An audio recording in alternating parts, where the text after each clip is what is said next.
So let me give a quick introduction about myself. So my name is Atul Sharma, and I have almost 11 plus years of experience. And I started my career with a network engineer, okay, and then became a network specialist. Then we call this TAC engineer. Then I moved to another company that is like I was advanced TAC engineer.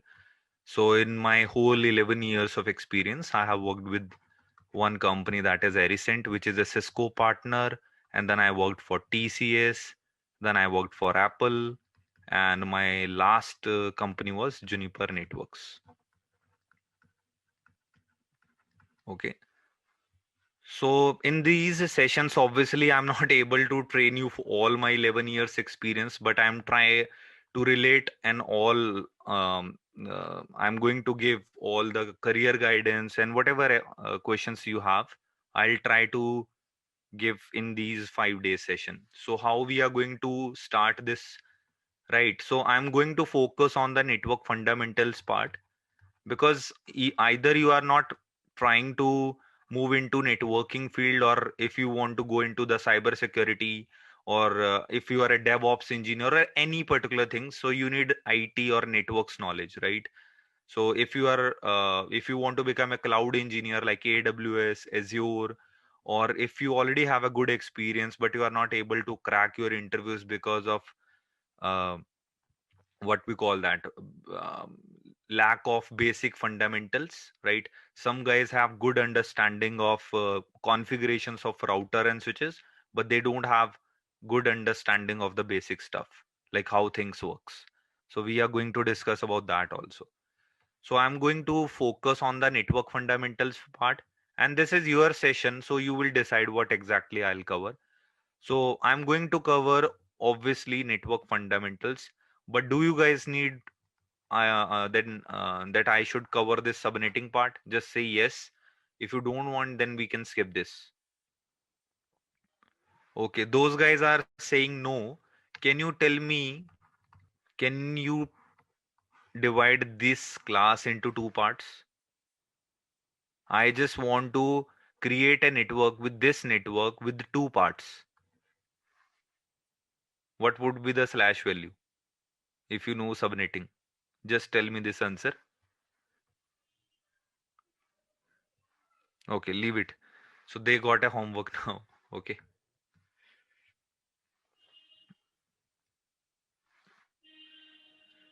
Yeah, few guys are good with subnetting, I think.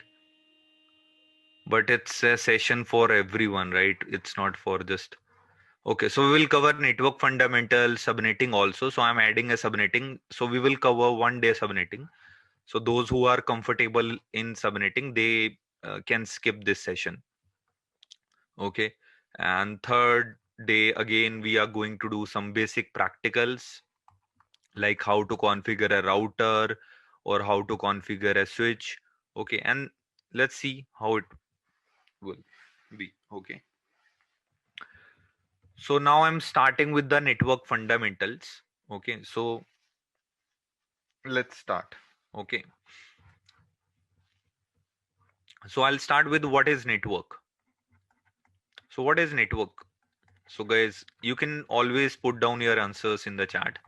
So what is network? So like if two computers are connected, they are all, this is also a network, right? So computer A is connected to computer B. So they can share the things with each other. They can send files to each other. So this is a network also, right?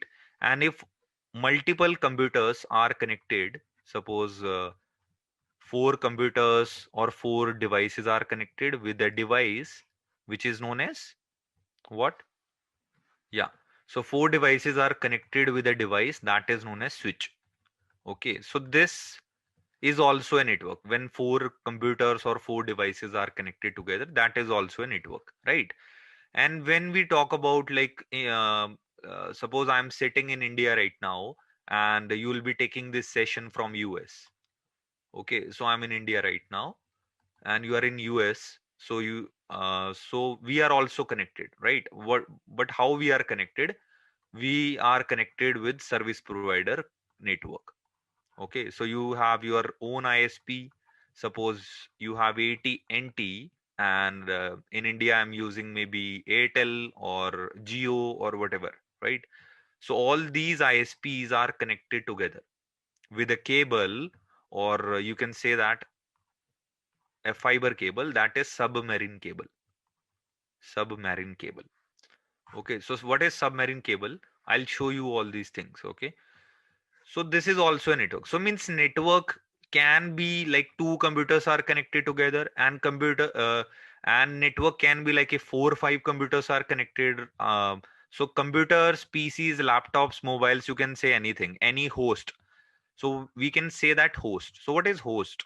So host, basically any device which gets the IP address is known as host. So PC is host, laptop is host, server is host. So when we say host in networking, so host means the any device which gets the IP address, that is host. Okay. So PC, laptop, servers, all these machines are your host. Okay. So now, so got my point, right? So this is network. And what is networking then? So this is network. So what is networking? Right? So IT networking, or you can say the networking. So networking means when they are going to share the data. So suppose you are watching my screen right now. So we are sharing resources with each other. So sharing of data and resources is known as networking. Okay.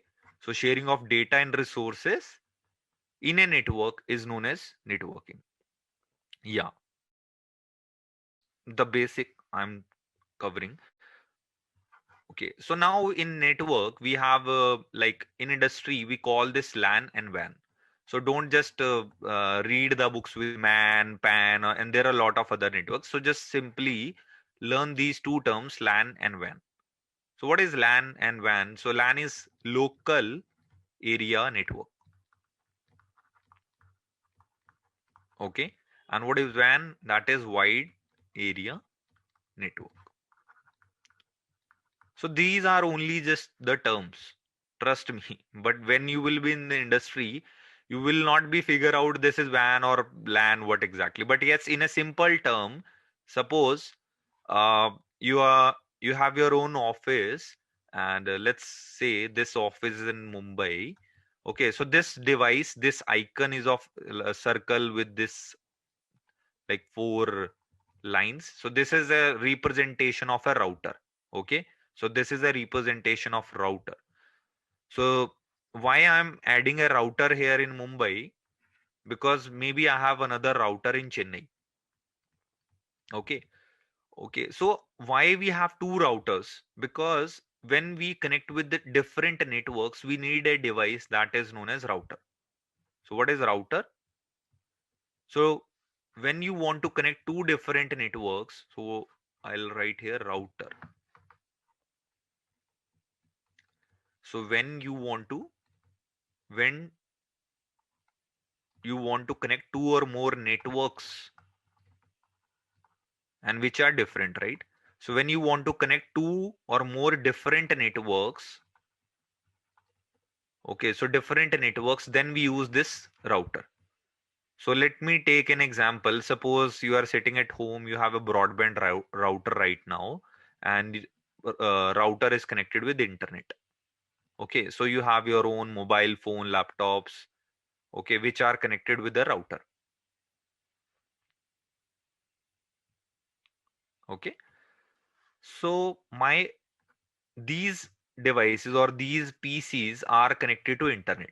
So internet is what? Internet is a network of networks. So what is internet? Because a lot many companies and users are connected. That is internet. So internet is nothing but network of networks, a very big network, which is a combo of small networks, big networks. So you can simply say that internet is network of networks, right? Yes, it's an interconnection of network, correct? Right. So this device router is helping you out to connect outside your network. So this is the role of router, when you connect with a different network, this is the reason we all have routers at home when we get the broadband connection or any type of connection. Got it?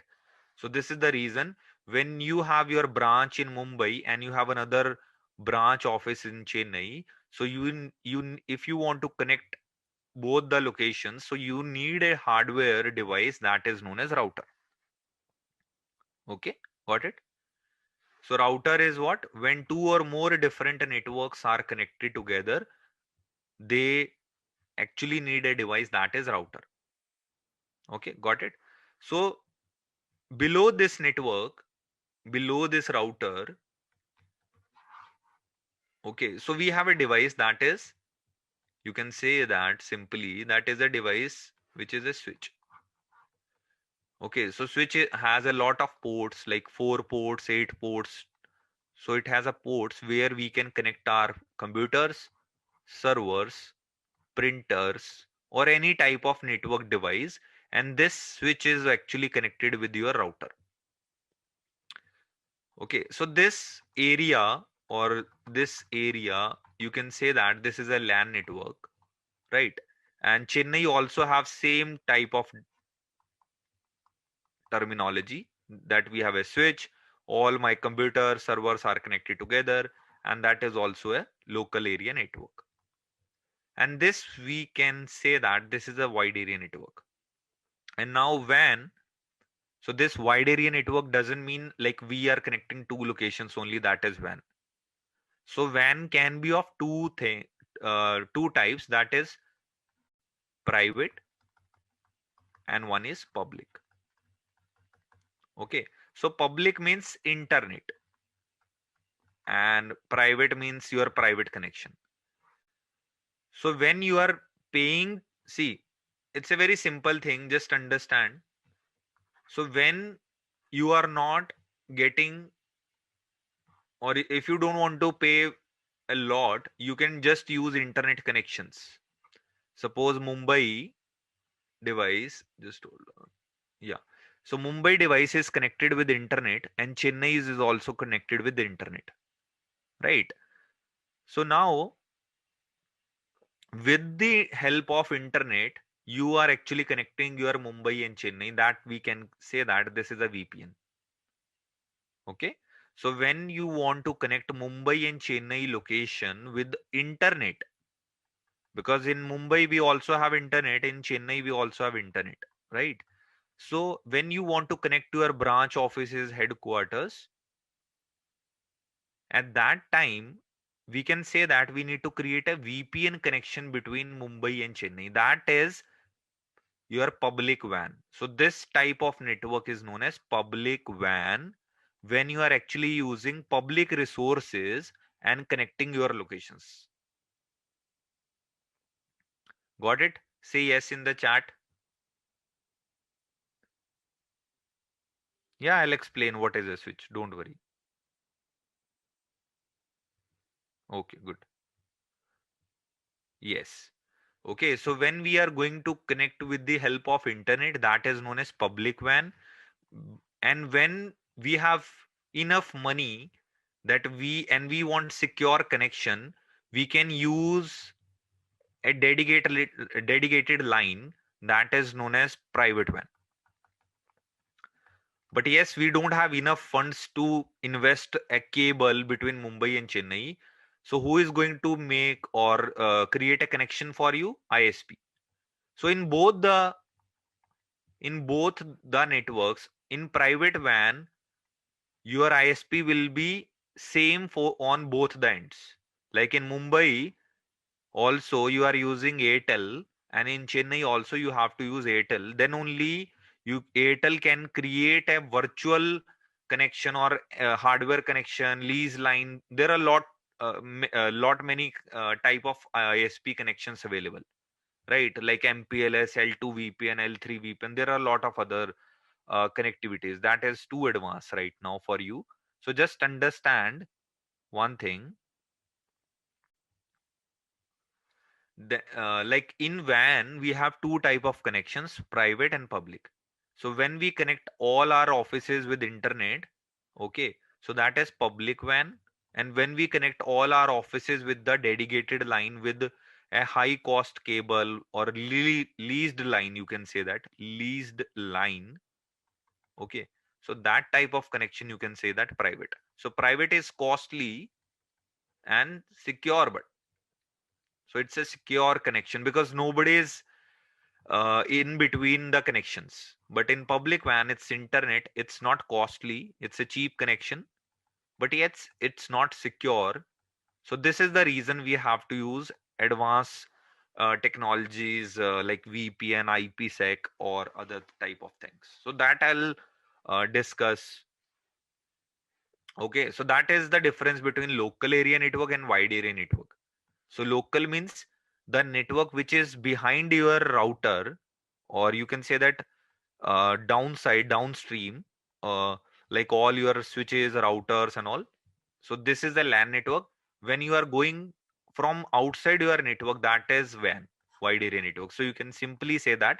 So this is my wide area network. Okay.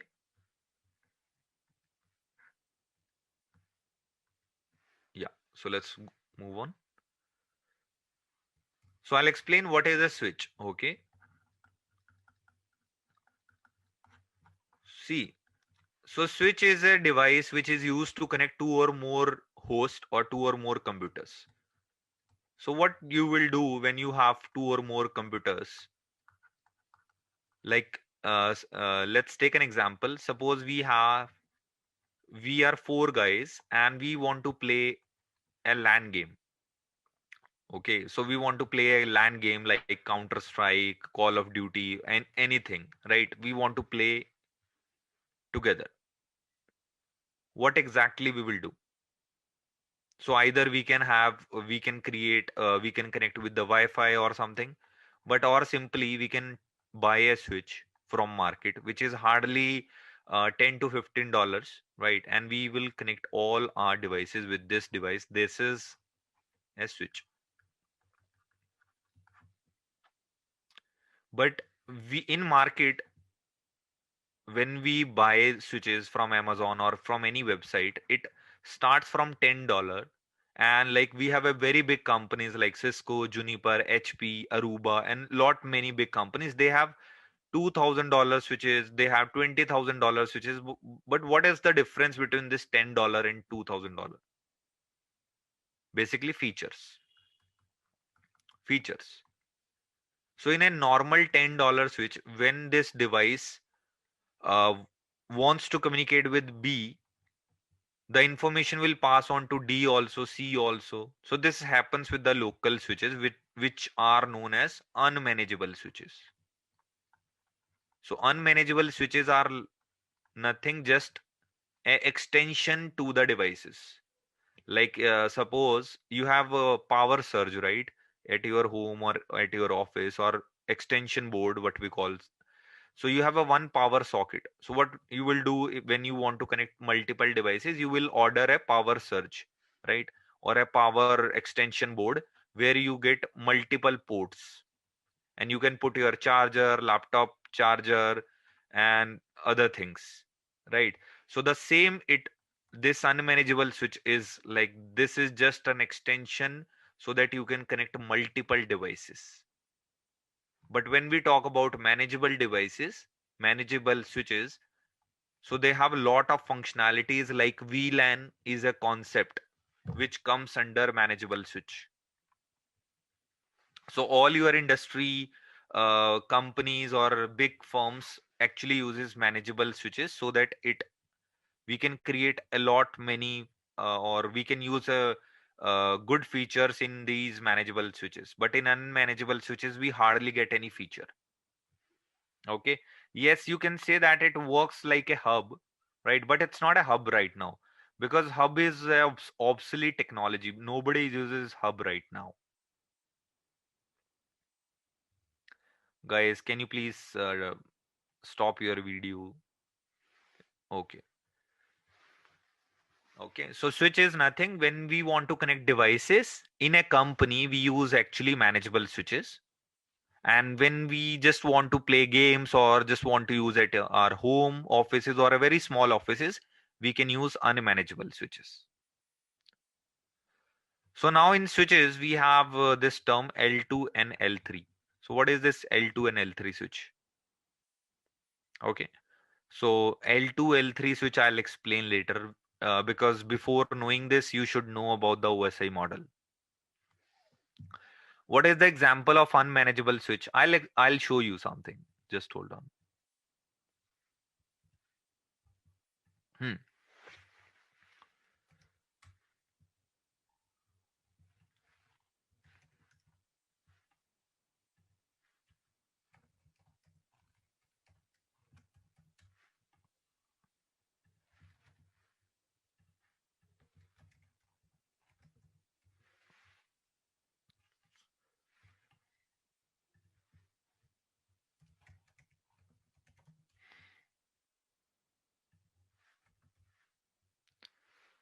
Okay, so I'll show you.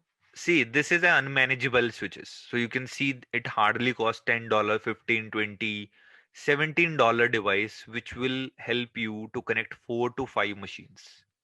So you can see, so it's a 17.99 $18 device, which will help you to connect at least approx 4 to 5 devices. So you can see 5 port.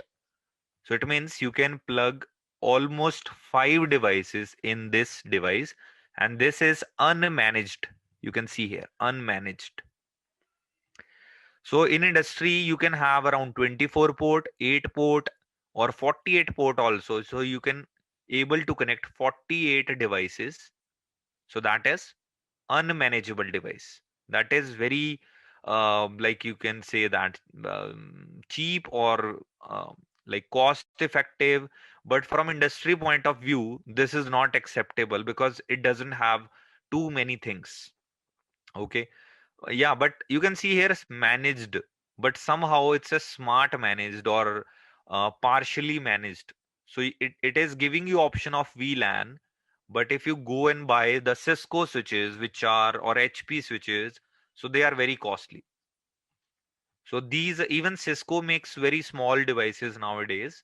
Okay, but this is hardly at $60, but when you go into the industry side, it will cost more or maybe $1,000 or maybe you can see this. So I'll show you one device that is 3850. So that model is 3850.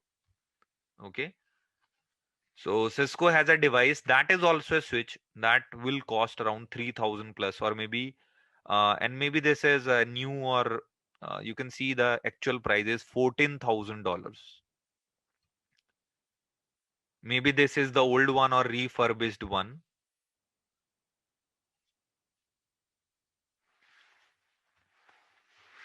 Okay.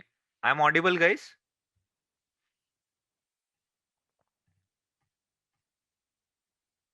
Okay, great. Thank you. Okay, so this is the difference between managed and unmanageable.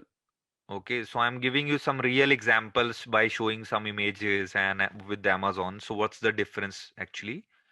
So unmanageable is like very basic functionality just to get the work done. But in manageable switch, we get VLAN features and lot other things. So this is the difference between unmanageable and manageable.